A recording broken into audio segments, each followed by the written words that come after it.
invitamos a un experto que siempre nos ayuda a entender lo que está pasando. Está en línea un amigo de este programa que siempre molestamos. Él es César Living, tributarista, profesor de la UBA y alguien que siempre, como decía antes, nos ayuda, Gisela. Así es, le vamos a dar la bienvenida. Hola César, muy buenas tardes, ¿cómo estás? Hola Gisela, hola Santiago, es un placer para mí compartir reflexiones juntos. Bueno, muchas gracias César, que te molestamos un viernes. Hay dos noticias que apenas le leí, dije, tenemos que hablar con César. Abro el diario y dicen, prohibirán hacer operaciones bancarias a 700.000 empresas y 5 millones de personas físicas si no responden al censo económico. Y está basado en una ley de la dictadura, si no me equivoco. ¿Nos ayudas a entender qué es esto? Sí, la realidad es que el censo es una herramienta muy importante para el gobierno, en la medida que se haga bien, para tomar decisiones respecto de una situación fotográfica a un determinado momento. No obstante de ser una herramienta importante, yo creo que la coyuntura amerita bajar algún cambio con estas restricciones, porque en rigor de verdad, prohibir y seguir prohibiendo, como a lo largo de este año cada vez hay más restricciones de derechos, seguir prohibiendo hacer operaciones por no cumplir con una formalidad que es un censo, en momentos donde la masa muscular de la economía quedó flácida y hay que tratar de fortalecer la tonicidad muscular económica en la Argentina post pandemia, me parece cuestionable criticarle una medida tan restrictiva y tan severa en esta coyuntura.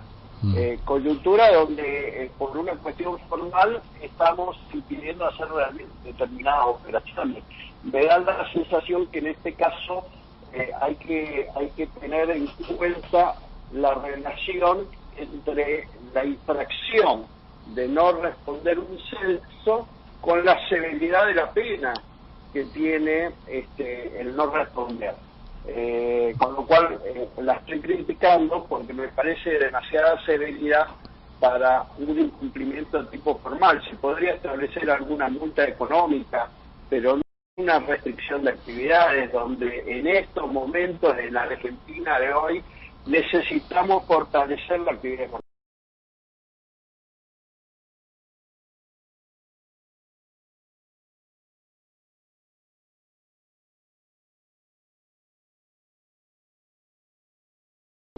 Déjame recordarle, aquí un oyente me pregunta por qué mencioné la dictadura, y esto se basa, este comunicado, en virtud de lo dispuesto por el artículo 11 del decreto 3110 del 70, firmado por el expresidente de facto Roberto Levingston, que señala que los establecimientos bancarios exigirán, sin excepción, como requisito previo para cualquier trámite, la presentación del certificado de cumplimiento censal por parte del responsable de la declaración.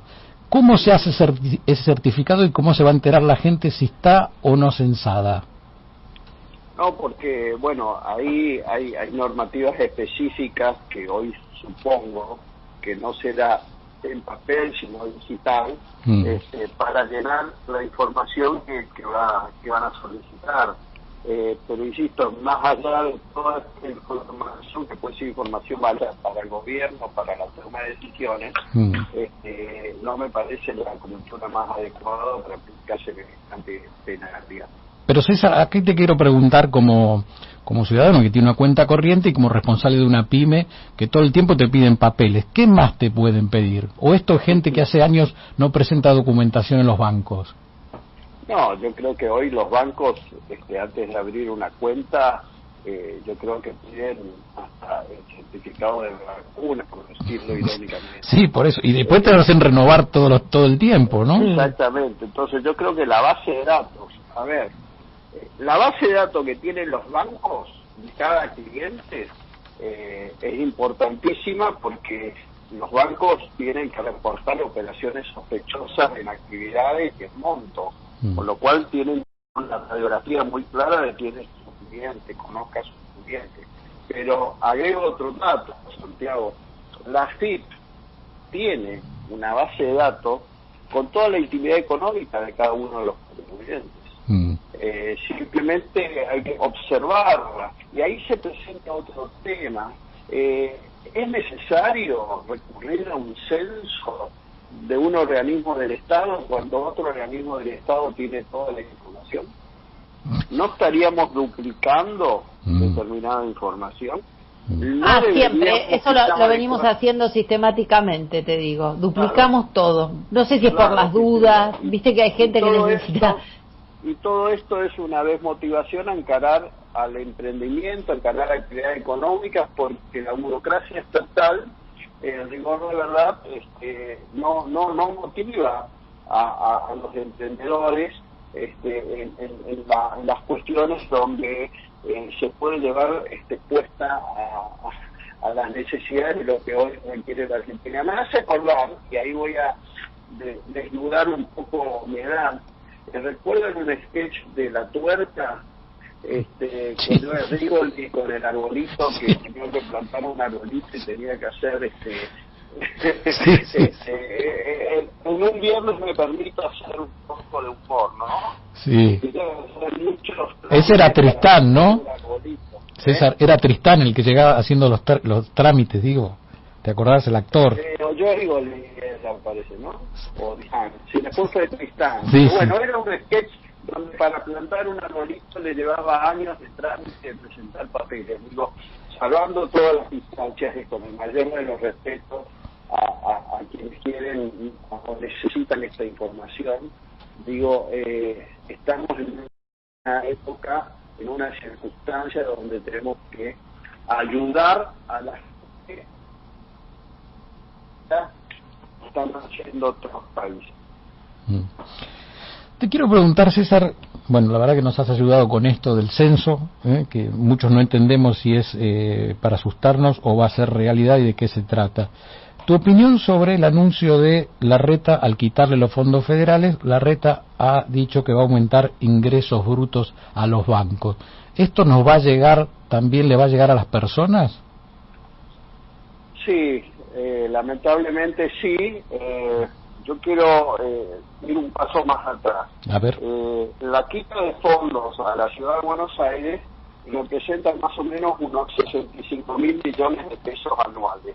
O sea, es una quita significativa en una circunstancia donde el gasto público vinculado con la emergencia sanitaria es importante. Y ahí tengo dos reflexiones, ¿sí? En primer lugar, la estrategia del gobierno de la ciudad es bajar el gasto público para, de alguna manera, en un 62% de la quita de fondos, reducir el gasto público de la ciudad en obras, en distintos gastos que la ciudad tenía proyectado para el 2021, y financiar esos 65.000 millones en un 32% con un aumento de ingresos brutos. La segunda reflexión que hago es, lamentablemente, ustedes ya me escucharon decir, ingresos brutos es el peor de los impuestos que existen en el sistema tributario. Sí. Es un impuesto de la Edad Media, es un impuesto que se repotencia y es un impuesto que se traslada. Entonces no son los bancos los que van a pagar este incremento, sino los clientes que van a pagar este incremento. Entonces, digo, por un lado bien, en cuanto a que una parte del sacrificio lo hace la política o el gasto político y el gasto de la ciudad, y otra parte lo van a hacer los contribuyentes. No todo es para los contribuyentes, pero sí, lamentablemente se va a financiar con un impuesto que no debería existir en Argentina, que cuando se creó el IVA se derogó este impuesto, que se llamaba de otra forma, pero es el mismo impuesto, se llamaba actividades lucrativas, y a los 2 años volvió a estar vigente. O sea, siempre es el engaño de derogar o bajar un impuesto y después subirlo. ¿Cómo hacen, o como es viernes, quiero terminar tu entrevista preguntándote ¿Cómo fue el trabajo de ustedes este año en remoto con la cantidad de cambios, exigencias, la AFIP cerrada?